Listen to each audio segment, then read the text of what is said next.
saya Devi Fauzia Dermi, saya merupakan koordinator dari program rehabilitasi dan pelepasliaran elang di Pulau Kota Kepulauan Seribu.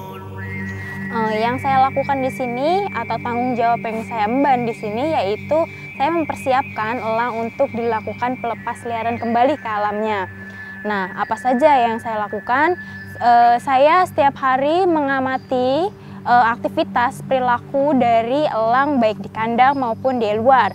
Dan setelah saya mengumpulkan data tersebut akan dianalisis juga untuk melihat apakah elang tersebut dapat dilepasliarkan.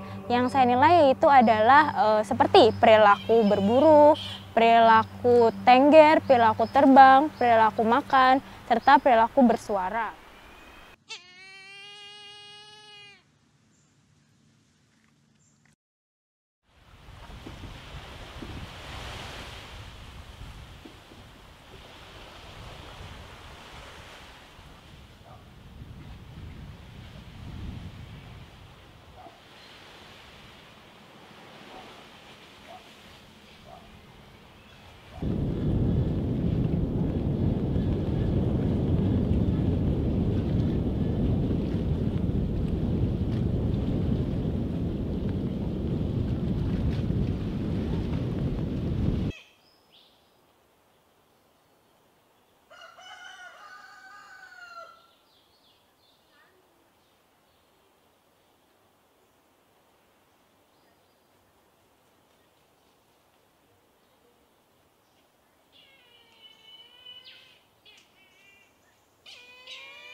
Misalnya kasus di sini, kasus medis jarang ditemui.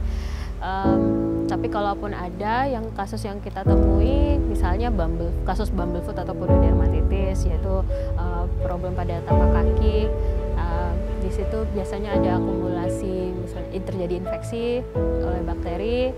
Nah, cara penanganannya ya kita harus pertama handling satwanya, elangnya, kemudian dibersihkan, berikan salep, misalnya perlu jika itu open wound atau luka terbuka ya kita bersihkan, kemudian kita kasih salep antibiotik, kemudian setelah itu kita harus pasang satu plaster khusus yang memang untuk manajemen penyakit bumblefoot ini.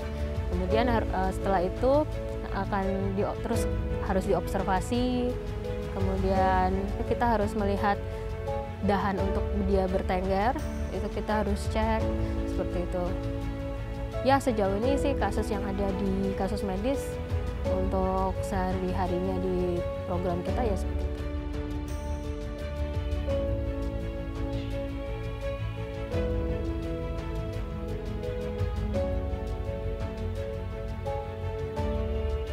Elang-elang tersebut didapati dari hasil sitaan dan penyerahan masyarakat yang telah sadar akan pentingnya keberlangsungan hidup dari elang ini, karena elang ini merupakan top predator atau spesies kunci bagi kawasan yang sehat.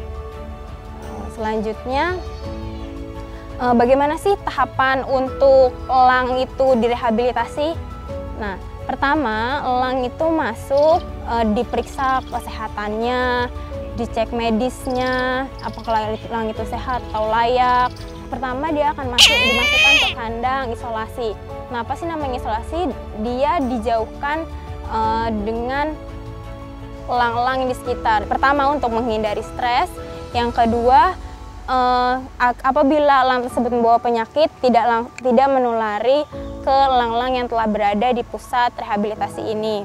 Selanjutnya, apabila hasil tes tersebut sudah keluar dan elang dinyatakan siap atau sehat, elang akan dimasukkan ke kandang karantina untuk dilihat bagaimana perilaku makan dari si elang tersebut. Selanjutnya, elang akan dimasukkan ke kandang sosialisasi. Jadi di sini elang akan bersosialisasi dengan elang-elang lainnya untuk melihat perilaku tetap dipantau oleh pengamat.